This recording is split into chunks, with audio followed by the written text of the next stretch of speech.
উনি সফরে বেরিয়েছেন হাদিস কালেকশনের জন্য।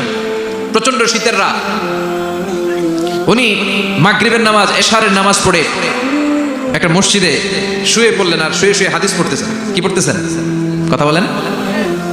আর মনে মনে ভাবলেন রাতটা মসজিদে কাটায় দিই, ফজরের নামাজ পড়ে আবার বেরোবো। কিন্তু দারোয়ান এসে বলে মসজিদে থাকতে পারবেন না, ওঠেন। দারোয়ান আছে না, কথা কন।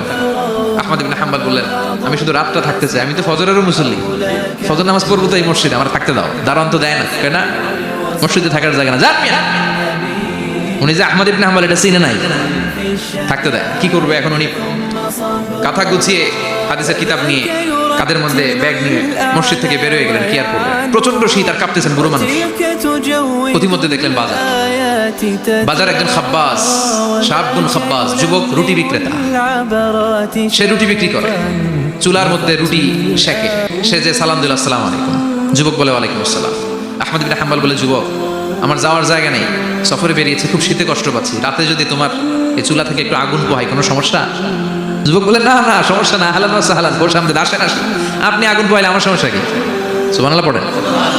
আল্লাহ শুকরিয়া করে উনি বসলেন আর আগুন পোহাচ্ছেন। আর খেয়াল করলেন যুবক রুটি বানায় আর পরে আস্তাগফিরুল্লাহ, রুটির দলা বানায় পরে আস্তাগফিরুল্লাহ, খামির বানায় আর পরে আস্তাগফিরুল্লাহ, রুটি নিয়ে উনুনের ভিতরে চুলার ভিতরে সেকা দেয় আর পরে আস্তাগফিরুল্লাহ, দোকানদারের কাছে কেউ আসলেই সে রুটি দেয় আর পরে আস্তাগফিরুল্লাহ, ক্রেতার কাছ থেকে টাকা নিয়ে ক্যাশ বক্সে রাখে আর কি পড়ে, আবার রুটি বানানো শুরু করে আর কি পড়ে, খালি এটাই পড়তেছে। ইমাম আহমদ ইবনে হাম্বল তো অবাক, কিরে এটা আবার কেমন যুবক, খালি আস্তাগফিরুল্লাহ। উনি প্রশ্ন করলেন যুবক ঘটনা কি? আসার পর থেকেই তোমার দেখতেছি তুমি রুটি বানাও, রুটি বিক্রি করো আর পড়ো আস্তাগফিরুল্লাহ, মালাকা ইয়া শাবাব। যুবক বলে আস্তাগফিরুল্লাহ আমার সবচেয়ে বেশি পছন্দের আমল, আমি সব সময় আঠার মধ্যে ইস্তেগফারের সাথে লেগে থাকি আর সব সময় পড়তে থাকি আস্তাগফিরুল্লাহ, আর এর বদৌলতে আল্লাহ আমারে মুস্তাজাবুদ দাওয়া বানিয়ে দিয়েছে। আহমদ ইবনে হাম্বল তো অবাক, আনতা মুস্তাজাবুদ দাওয়া, তুমি মুস্তাজাবুদ দাওয়া রুটিওয়ালা? আমি এত বছর হাদিস পড়াই, আমি তো মুস্তাজাবুদ দাওয়া না, আর তুমি রুটি বেচো বাজারে, তুমি মুস্তাজাবুদ দাওয়া, তুমি দোয়া করলে সব কবুল হয়ে যায়?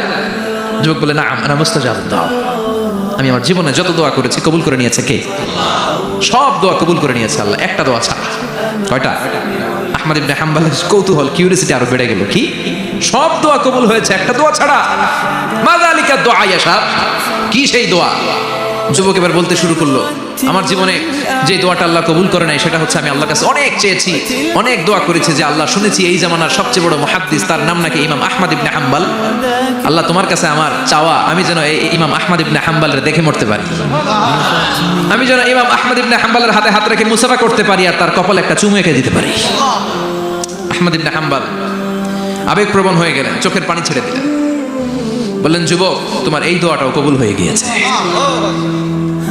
আহমদ ইবনে হাম্বলের দেখা সাক্ষাৎ পাওয়ার জন্য আহমদ ইবনে হাম্বলের বাড়িতে তোমার যাওয়ার দরকার নাই, আহমদ ইবনে হাম্বল তোমার দরবারে ছুটে এসেছে। আনা আহমদ ইবনে হাম্বল মুহাদ্দিসুদ দাহর, আমি নিজেই আহমদ ইবনে হাম্বল। যুবক চোখের পানি ছেড়ে দেয়, আহমদ ইবনে হাম্বল চোখের পানি ছেড়ে দেয়। যুবক চিৎকার মেরে ইমাম আহমদ ইবনে হাম্বলকে জড়িয়ে ধরে, হাতে হাত রেখে মুসাফা করে, কপালের মধ্যে চুমু খায় আর আল্লাহর শুকরিয়া করে বলে ও ইমাম আসলে এই দোয়াটাও আল্লাহ আজকে কবুল করে নিল।